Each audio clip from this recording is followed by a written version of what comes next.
Hello and welcome back to the William Gomes podcast. I am William Gomez and I am grateful to have you here. Today, we explore one of the most significant and illuminating ideas in psychoanalysis, something that touches every person's life in ways they may not immediately recognize. It is the idea of symptoms and repetition. Symptoms are not just signs of distress, they are messages, expressions of something meaningful that has not yet found its place in the language. Repetition is not simply habit. It is a movement in the unconscious, a return to something unresolved, something that continues to seek recognition. In this episode, we will explore why we repeat certain patterns, why symptoms persist even when we want them to stop, and how this experience reveals deeper truths about our desires, our history, and the signifiers that shape our lives. To begin, let us think about what a symptom is. In everyday life, we often think of a symptom as a problem, something unwanted or disruptive. But in psychoanalytic thinking, a symptom is far more than that. A symptom is a formation that carries meaning. It expresses something that cannot be said directly. It is not the result of error or weakness. It is a compromise between conflicting forces within the subject, a way of giving form to something that has not yet found words. Symptoms appear in many shapes. They can take the form of anxiety that arrives without warning. They can appear as physical tension, a habit that feels impossible to break, a fear that seems irrational, or a pattern in relationships that repeats again and again. Each symptom has its own logic, a logic that is often hidden until it is spoken about. A symptom is not created by the ego. The ego experiences the symptom as foreign, intrusive, or frustrating. But from the perspective of the unconscious, the symptom is a solution. It is a way of managing a conflict that cannot be resolved through conscious understanding. It is a formation that allows something unspeakable to appear in another form, a form that carries symbolic weight even when we do not fully grasp its meaning. This takes us to repetition. Repetition is not simply doing the same thing again. It is not the repetition of a conscious choice.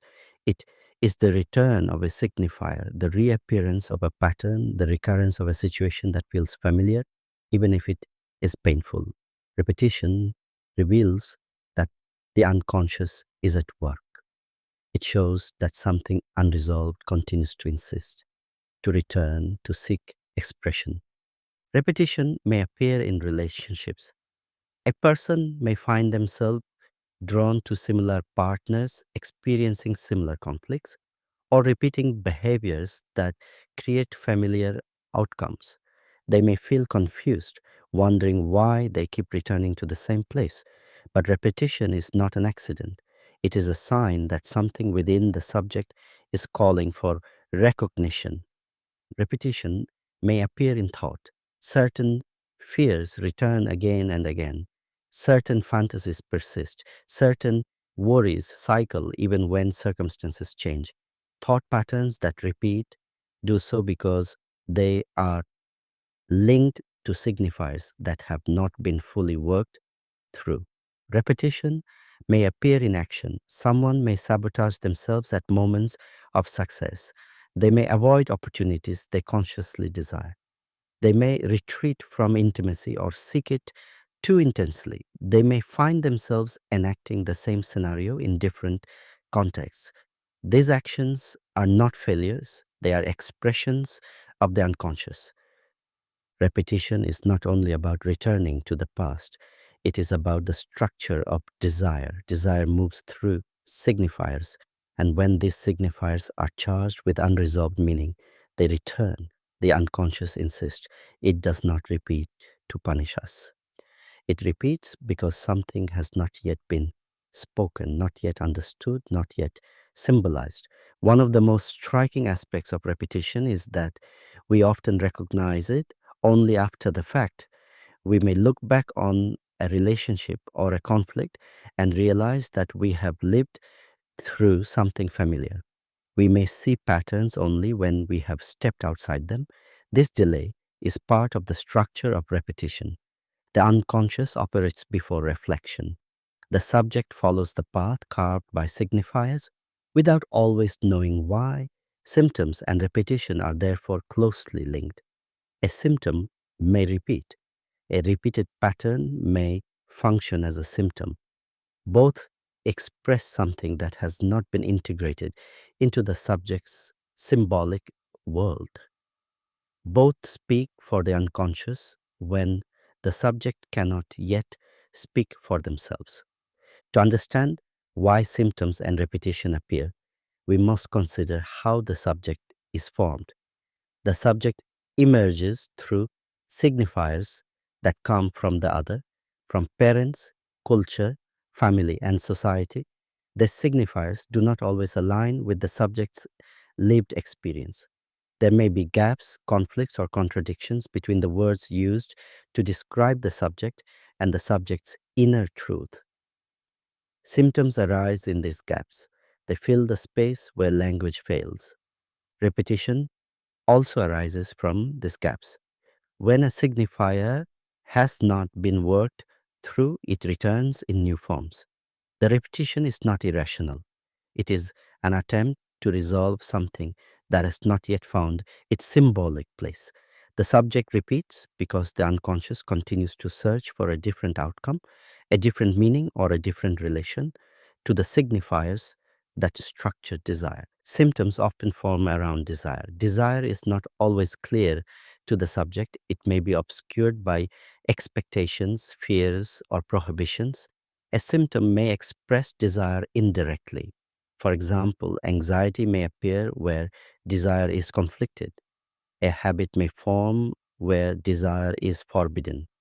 A repeated pattern in relationships may reveal a longing that the subject cannot consciously acknowledge. The symptom becomes a way for desire to speak without speaking.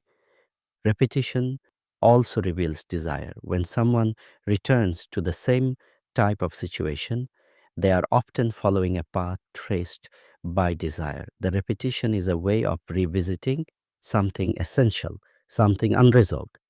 Desire moves through repetition because repetition is tied to loss, to the impossibility of fully obtaining what we seek. The subject returns not to recreate the past, but to express something of the desire that cannot be spoken directly. Symptoms are also shaped by enjoyment or jouissance. Jouissance is not pleasure, it is a form of intense experience that can be both painful and compelling.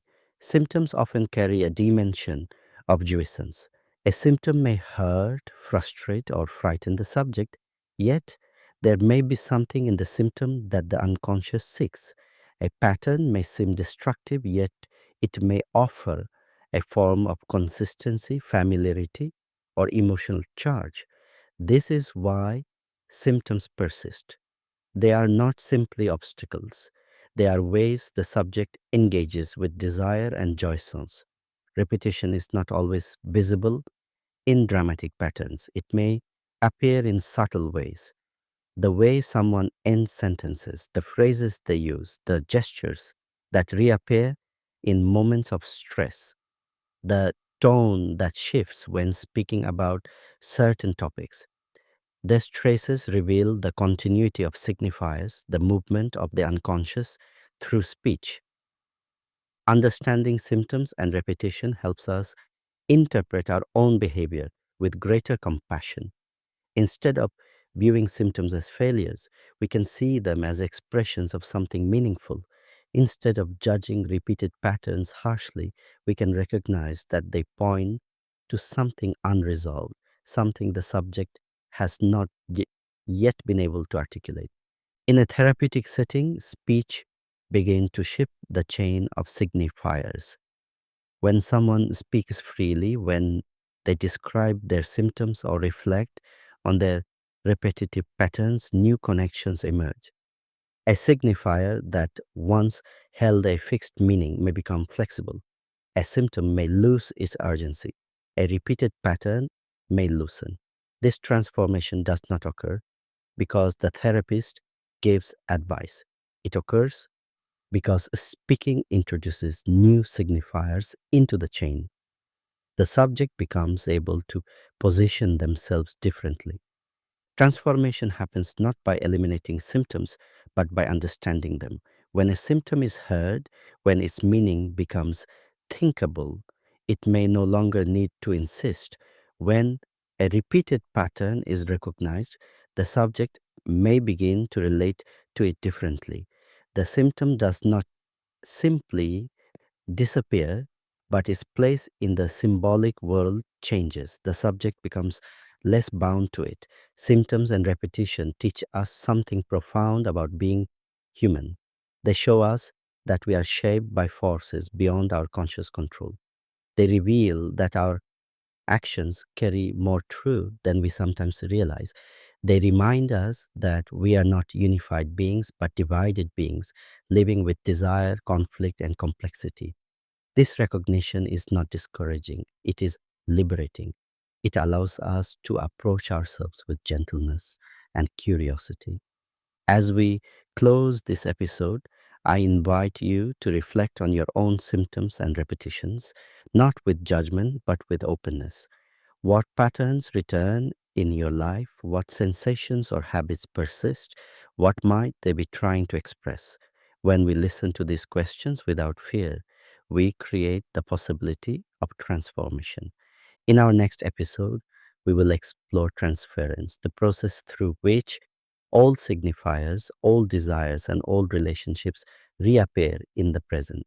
This will deepen our understanding of how the unconscious comes alive within human connection and how relationship become the stage where desire seeks recognition. Thank you for listening. This is the William Gomez podcast. Take care of yourself, stay curious, and I will speak with you again soon.